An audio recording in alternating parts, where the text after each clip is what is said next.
sudah menjaga, melindungi kita sepanjang malam. Baik, sebelum kita cita dari kasih Tuhan dalam konteks Galatia 5 ayat 22 dan 23, mari kita berdoa. Bapa, kami sangat percaya Engkau ada di tengah-tengah kami saat ini. Ketika kami membuka firman Tuhan, waktu yang sama Tuhan buka lembaran hati kami dengan kuasa Roh Suci-Mu.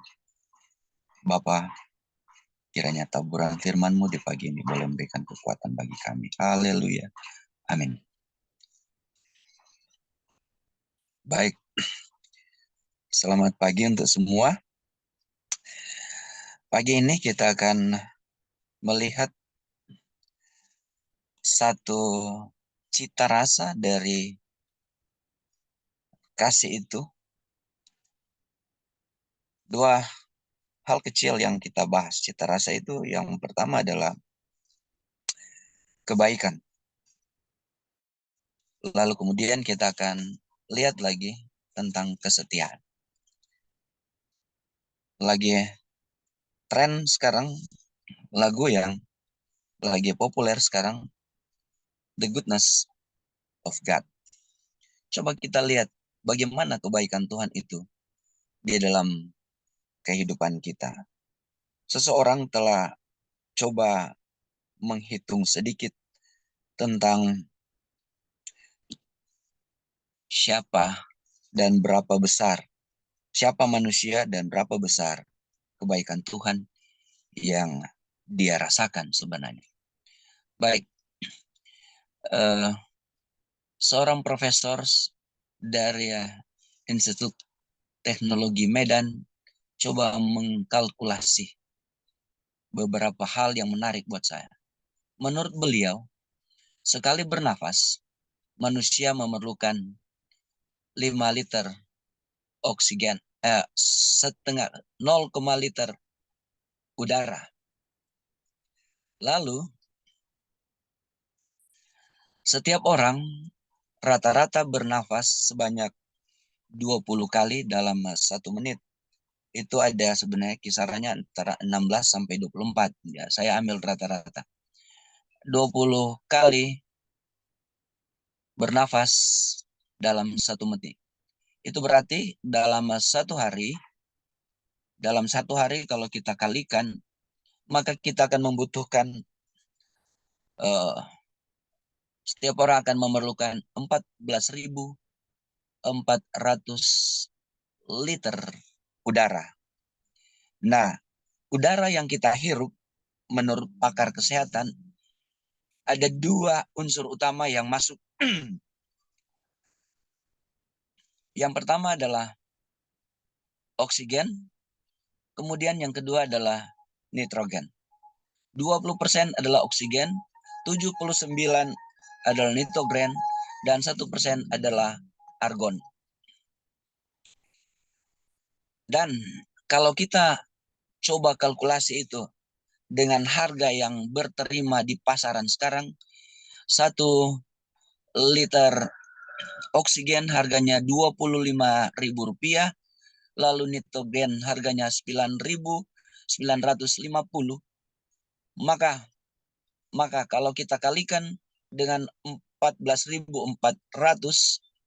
kebutuhan kita sehari dengan harga yang sudah ditaruh di sini, hitungan saya adalah dalam 1 hari kita akan membayar udara yang masuk ke paru-paru kita adalah 176.652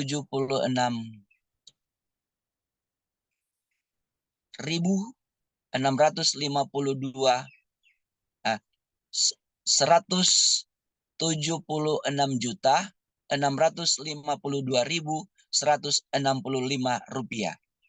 Itu berarti kalau kita bernafas secara normal dalam satu bulan kita akan mengeluarkan biaya 5,3 miliar. Dan hitungan cepat saya untuk 1 tahun kalau kita kalikan 12, maka kita akan keluarkan biaya 63,6 miliar. Lalu kemudian Saya suka baca satu ayat dalam Mazmur 116 ayat 12. Dia firman Tuhan berkata, bagaimana akan kubalas kepada Tuhan untuk segala kebaikannya kepadaku. Segala kebajikannya kepadaku. Allah itu adalah Allah kasih yang mengejawantakan dirinya dalam hal perbuatan baik. Saudara-saudaraku yang kekasih di dalam Tuhan, Allah telah berbuat baik kepada saya dan saudara dalam setiap tarikan nafas hidup kita. Allah rindu agar sifat kebaikannya ini juga dijawantakan dalam kehidupan umat-umat yang mengaku milik Tuhan. Dalam buku Kebahagiaan Sejati, halaman 77, paragraf ketiga.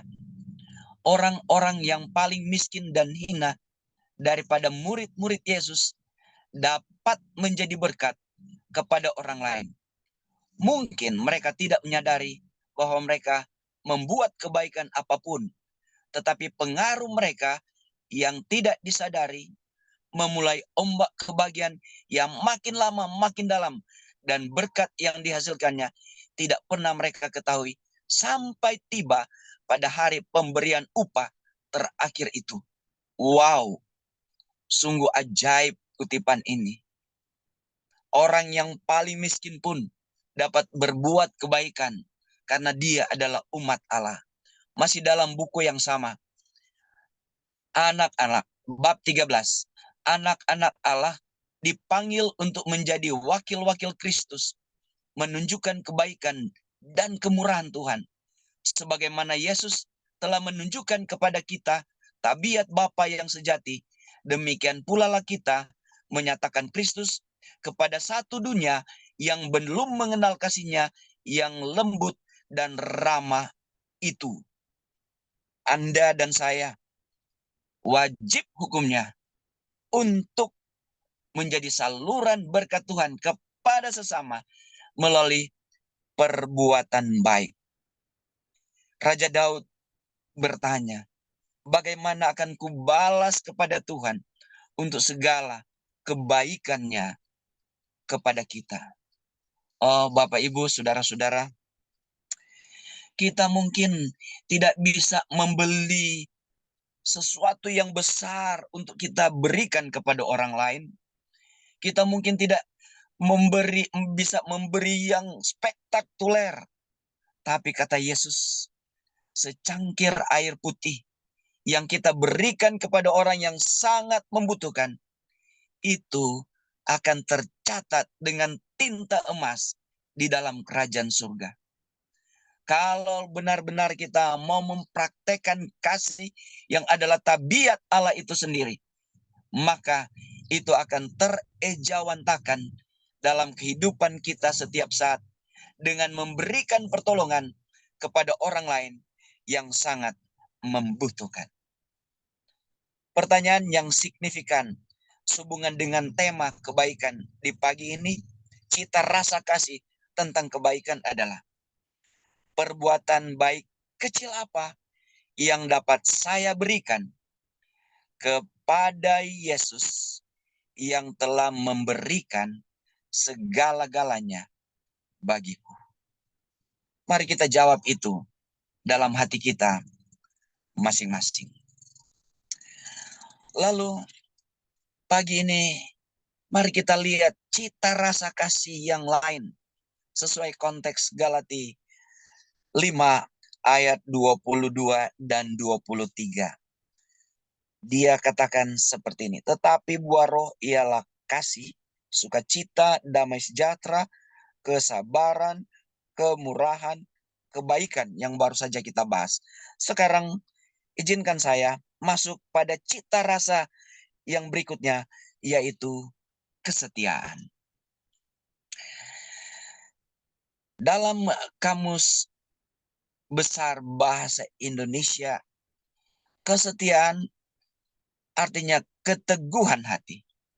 Itu berarti kalau kita mengasihi Yesus, kita akan tetap teguh hati kita. Kita tidak akan bergeser dan kita tidak akan pernah berkhianat terhadap sumpah setia kita untuk mau setia kepada seseorang yang kita kasih. Dalam konteks ini, kita bicara tentang kasih Kristus. Itulah sebabnya, sesuai dengan teks ini, maka Raja Salomo memberikan kita satu nasihat. Dalam Amsal 3 ayat 3. Janganlah kiranya kasih dan setia itu meninggalkan engkau. Kalungkanlah itu pada lehermu, tuliskanlah itu pada loh hatimu. Saudara, kalau Tuhan izinkan orang Kristen pakai kalung, itu bukanlah kalung emas, kalung mutiara, atau kalung-kalung hiasan lainnya. Yang Tuhan inginkan kita menggunakan kalung kesetiaan. Apa maksudnya ini? Di mana saja kita berada, mari kita kalungkan di leher kita kesetiaan itu. Di mana saja kita berada. Ketika kita diperhadapkan dengan pilihan-pilihan, kata Yesaya, engkau akan mendengar suara dari belakangmu. Apakah engkau akan mengiri atau menganan? Nah, dalam hal ini, kata ini akan muncul. Anda mau setia dengan komitmen dengan Tuhan, komitmen pernikahan, Anda akan menganan atau Anda akan mengiri. Tapi sebagai umat Tuhan, kita wajib hukumnya untuk tetap memegang teguh kesetiaan kita di dalam Tuhan. Lukas 16 ayat 10. Barang siapa setia dalam perkara-perkara kecil, ia setia juga dalam perkara-perkara besar. Oh, rupanya untuk menjadi pelaku setia, kita harus awali itu dengan hal-hal kecil. Kadang-kadang kita menganggap remeh sesuatu yang kecil, dan kita memberi nilai itu tidak akan signifikan. Kita hanya berpikir untuk hal-hal yang lebih besar. Tapi ingat, firman Tuhan berkata, Yesus sendiri mengatakan bahwa kalau Anda dan saya tidak setia dalam perkara kecil, bagaimana kita mau setia dalam perkara yang besar? Saudaraku yang kekasih, Allah menginginkan kita untuk memiliki satu komitmen dalam hidup ini. Komitmen itu adalah kesetiaan. Kata setia ini sangat dibutuhkan di antara komitmen hubungan kita dengan Tuhan secara vertikal. Juga kata setia ini sangat dibutuhkan dalam hubungan kita dengan sesama manusia, dalam hubungan horizontal. Mengapa?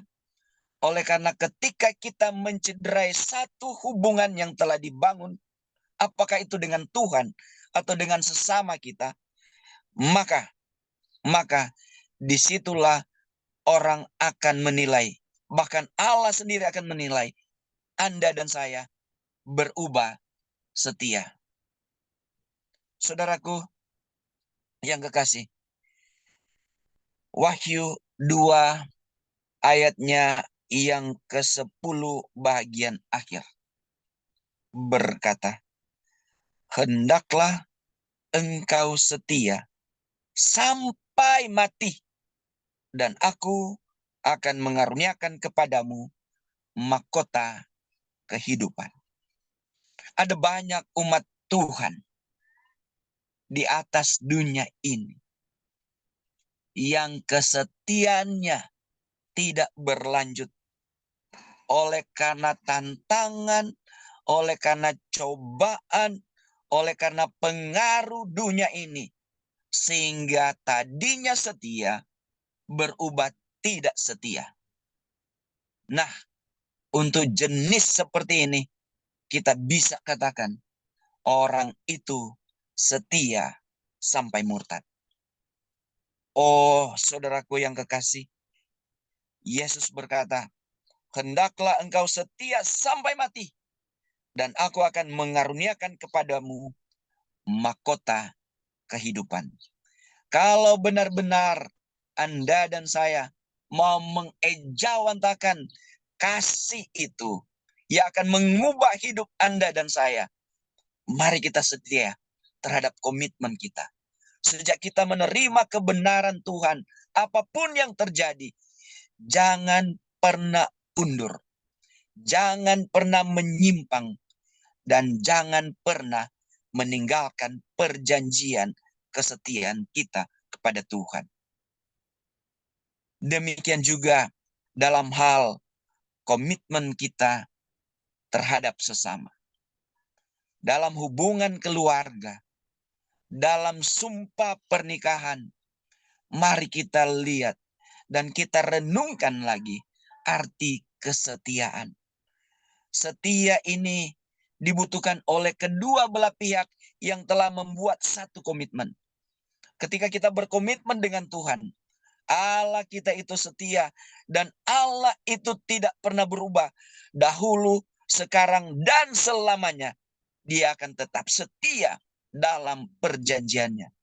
Itulah sebabnya Allah mengharapkan agar kita juga setia dalam komitmen yang telah kita ikrarkan ketika kita menerima kebenaran ini.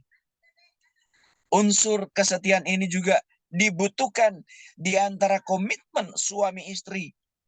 Kalau kita setia satu dengan yang lain, maka kita akan melihat keajaiban-keajaiban dan hal-hal yang lebih besar lagi dalam kehidupan rumah tangga kita, dalam kehidupan kerohanian kita. Kita setia dalam pekerjaan kita yang dipercayakan mungkin oleh perusahaan, mungkin oleh Tuhan. Dalam aspek apa saja, dalam hal pekerjaan, mari kita tetap setia. Mari kita tetap buat komitmen ini untuk setia dalam semua apa yang telah kita ikrarkan. Bapak, Ibu, saudara-saudara, saya rindu agar kita merenungkan lagi arti kasih Tuhan dalam kehidupan kita. Melalui kesetiaan dan kebaikan di pagi hari ini. Bapak, Ibu, saudara-saudara, saya suka membacakan kutipan ini dalam buku Para Nabi dan Bapa, jilid 1, 22 paragraf ketiga. Selama semua makhluk ciptaan menyatakan kesetiaan yang penuh kasih, maka terdapatlah keselarasan yang sempurna di seluruh alam semesta. Segenap penduduk surga bergembira memenuhi tujuan kalik mereka. Mereka suka memantulkan kemuliaannya dan menyatakan pujian. Dan sementara kasih kepada Allah adalah hal yang terutama, lalu kasih seorang dengan seorang bersifat tulus dan tidak mementingkan diri sendiri. Di sana tidak ada nada sumbang yang mengganggu keselarasan alam semesta. Ketika kita setia, maka suasana surga itu akan menjadi milik kita.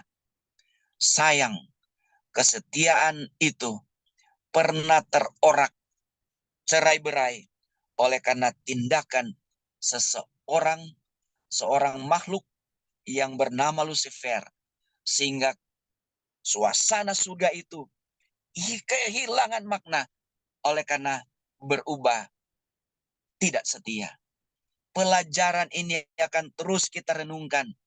Kalau kita setia dengan Tuhan, maka kita akan terus menjadi nada indah dalam keluarga Allah.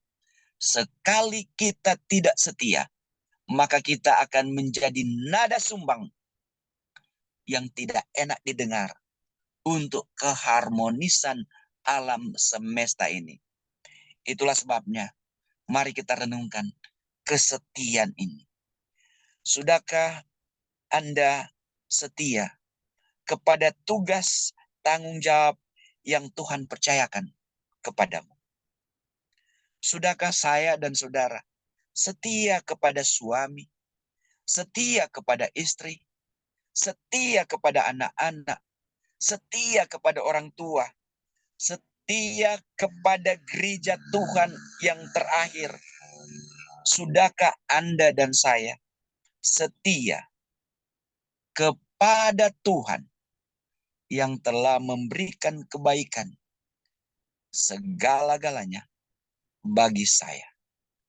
Tuhan kiranya memberkati kita ketika kita merenungkan kembali cita rasa kasih dalam hal kesetiaan dan kebaikan di pagi ini.